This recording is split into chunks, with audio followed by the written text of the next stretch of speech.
नवरात्रि शक्ति की आराधना का पर्व है।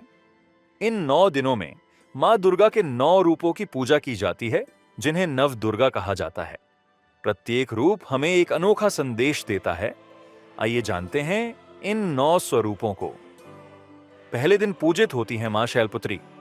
वे हिमालय की कन्या हैं और शक्ति, साहस तथा पवित्रता की प्रतीक हैं। दूसरे दिन पूजित होती हैं माँ ब्रह्मचारिणी। वे तप, संयम और भक्ति की देवी हैं, जो हमें धैर्य और आत्मबल प्रदान करती हैं।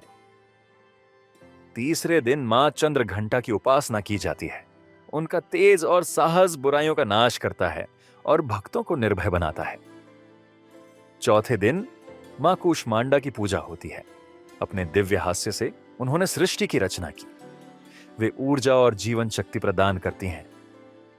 पांचवें दिन पूजित होती है माँ स्कंद माता। वे भगवान कार्तिकेय की माता हैं और ममता, करुणा और सुरक्षा की प्रतीक हैं। छठे दिन माँ कात्यायनी की पूजा होती है। उन्होंने महिषासुर का वध कर अधर्म का नाश किया। वे साहस और न्याय की प्रतीक हैं। सातवें दिन माँ कालरात्रि की आराधना होती है।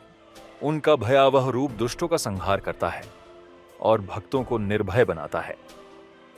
आठवें दिन पूजित होती हैं माँ महागौरी। वे पवित्रता, शांति और क्षमा की देवी हैं और भक्तों को जीवन में सुख शांति प्रदान करती हैं। नवें दिन माँ सिद्धिदात्री की पूजा होती है। वे सिद्धियों और ज्ञान की दात्री हैं, जो भक्तों को दिव्य शक्तियां और बुद्धि प्रदान करती हैं।